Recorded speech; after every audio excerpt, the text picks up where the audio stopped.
একটা মানুষ কতক্ষণ তার ভালোবাসাকে চাপায় রাখতে পারে। আমি যখন ওর সাথে থাকি আমি নিজে খুব একটা পাওয়ার ফিল করি, ও ফিল করে, এবং আমরা দুজন যখন একসাথে দাঁড়াই আমাদের মনে হয় যে পুরো দুনিয়াটা আমাদের। আজকেও নাম্বার ব্লক, আমার নাম্বার এখনো ব্লক করা আছে, এবং আমি আমি বুঝতে পেরেছি যে এই নাম্বারটা সে নিজে থেকে ব্লক করেনি, এটা তার চারপাশের কেউ তাকে মানসিকভাবে ওইভাবে চাপ দিয়ে এই ব্লকগুলো করে। সে ভালোবেসেই কিন্তু এতদিন আমরা দুজন একসাথে ছিলাম, ওর ভালোবাসার জন্য আমার ভালোবাসার জন্য আমরা কিন্তু দুজন একসাথেই ছিলাম। এই যে বললাম, অনেকেই কিন্তু চায় না, যে বেশিরভাগ মানুষই আমাদের আশেপাশে মানুষরা চায় না যে আমরা দুইজনে মিলে ভালো থাকি, কারণ এতে অনেকের স্বার্থহানি হয়, অনেকে ডিপ্রাইভড হয়, অনেকে মনে করে লাইলাকে বেশি প্রায়োরিটি দিয়ে দিচ্ছে মামুন। হ্যাঁ, সো এই সব কারণেই আসলে মামুনও তো একটা মানুষ, ওর মনের ভিতরে নানা রকম চিন্তা ভাবনা চলে। তো ওকে যদি আপনারা এই জিনিসটা সারাক্ষণ বলতে থাকেন, একজনকে আপনি যদি সারাক্ষণ বলতে থাকেন যে এই জিনিসটা খারাপ, এই জিনিসটা ভালো না, তার মনে একটা না একটা টাইমে ওই কোয়েশ্চেনটা আসবে। তো আমার ধারণা মামুনের পরিস্থিতি এবং পরিবেশটা এমনভাবে করে দেওয়া হয়েছে যাতে সে বাধ্য হয়েছে সম্পর্কটা শেষ করার ব্যাপারে। একান্তই তাদের ব্যক্তিগত ব্যাপার, বাট আমার কাছে আমি ওকে দেখিয়েছি কোনটা ভালো কোনটা খারাপ, কিন্তু আমি তার উপরে আপনাকে আগেও বলেছি যে আমি কোনো কিছু তার উপরে জোর করে চাপাই দিতে চাইনি। আমি দেখেছি যে এটা ভালো এটা ভালো না, তারপর তুমি চুজ করো, যে তোমার যেহেতু তুমি ম্যাচিউর একটা ম্যান, তুমি চুজ করো যে এটা ভালো, তুমি এদিকে যাবা, যেটা খারাপ সেটা আমি সবসময় বলেছি যে এটা খারাপ। ও আমাকে ভালোবাসে, আমিও ওকে ভালোবাসি, এবং এই ভালোবাসার জিনিসটা কিন্তু আপনার পুরো চেহারা, পুরো বডি, পুরো অ্যাপিয়ারেন্সে কিন্তু রিফ্লেক্ট করবে। আপনি পুরো অনুষ্ঠানটাতেই আপনি দেখবেন যে ওর বডি ল্যাঙ্গুয়েজটা আমার দিকে খুব পজিটিভ ছিল। সমস্ত অনুষ্ঠান ঢোকা থেকে শুরু করে শেষ পর্যন্ত পুরোটা টাইমেই তার পুরো বডি ল্যাঙ্গুয়েজ, তার অ্যাপিয়ারেন্স, সে যখন আপনাদের কাছে ইন্টারভিউ দিচ্ছিল, কোয়েশ্চেনের উত্তরগুলোও দিচ্ছিল, তখন কিন্তু একটু পরপর সে আমার দিকে তাকায় হাসছিল।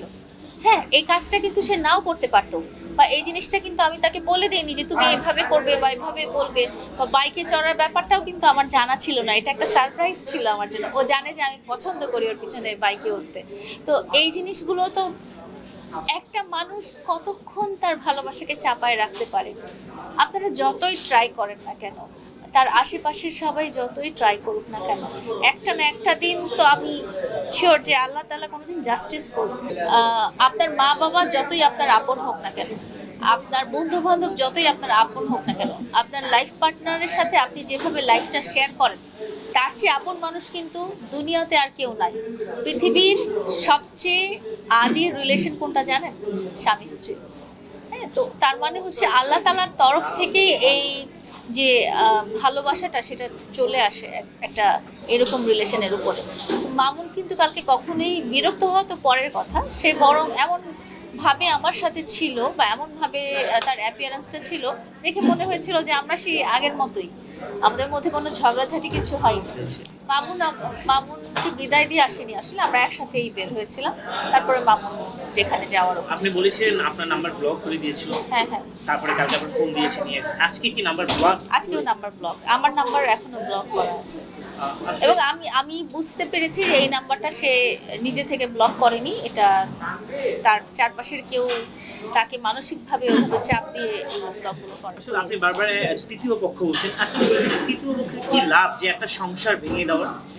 এটা নিয়ে না আমি ডিটেল বলেছি, তৃতীয় পক্ষের কি লাভ সেটা তো তৃতীয় পক্ষই বলতে পারবে। সো যেটা হয়েছে যে তার সুবিধা সে জানে, সে কেন মামুনকে আটকে রেখেছে, বা তারা কেন মামুনকে আটকে রেখেছে, কেন মামুনকে আমার কাছে আসতে দিচ্ছে না, এবং তারা এভাবে কতদিন চালাবে, মামুনকে কতদিন রাখবে, এটা আমার কথা। আমি তার ভালোবাসার মানুষ। মামুন নিজে সবসময় বলেছে, আপনাদের কাছেও লাস্ট ইন্টারভিউতে বলেছে সে আমাকে ভালো, দুজন ভালোবাসার মানুষকে আলাদা করে দিয়ে আল্লাহ তাদেরকে কতটুকু হ্যাপি রাখবে। আমি যখন ওর সাথে থাকি আমি নিজে খুব একটা পাওয়ার ফিল করি, ও ফিল করে, এবং আমরা দুজন যখন একসাথে দাঁড়াই আমাদের মনে হয় যে পুরো দুনিয়াটা আমাদের। এরকম ফিলিংস হয়, মনে হয় যে আমরা দুজন খুব পাওয়ার কাপল। হ্যাঁ, আমাদের যতই ঝগড়াঝাটি হোক না কেন, যাই হোক না কেন, আমরা দুজন যেখানে দাঁড়াবো আমাদের মনে হয় পুরো দুনিয়াটা আমাদের দিকে তাকাবে। মামুনকে এই স্টেজে এসে মামুন আপনার জন্য সুখ স্বর্গ কেন, সবকিছু বাদ দিয়ে মামুনকে কেন বাঁচিয়ে দিয়েছে? যে আপনাকে ছাড়া থাকছেন, সে সুখের খোঁজে এখন নিজে সেলুন করেছেন, সে অন্য একজনের সাথে থাকছেন, তারপরে কেন এখনো মামুন ফিরে চাচ্ছেন? কারণ মামুন এবং আমি দুজন মিলেই আমরা আমাদের পুরো সুখের দুনিয়াটা করেছিলাম, যেখানে সব ভালো কিছুই ছিল, খারাপ কিছু ছিল না। সো আমি আর মামুন যদি একসাথে থাকি, তাহলে অন্য যা কিছু আছে, দুনিয়া বলেন, সুখ বলেন, টাকা পয়সা বলেন, সব আবার এক জায়গাতেই চলে আসবে। আমি তো ফিরে পেতে চাওয়ার জন্য আমি 2 মাস এমন কোনো কাজ নাই যেটা আমি ট্রাই করি নাই, এমন কোনো এফোর্ট নাই যেটা আমি ট্রাই, একটা মেয়ে হয়েও এমন এমন কাজ করেছি ওকে ফিরে পাওয়ার জন্য। তো তারপরে আল্লাহ তাআলা যেহেতু আমার ভাগ্যে ওকে রাখেনি, তো আমি আল্লাহ তাআলার নিয়তি মেনে নিয়েছি।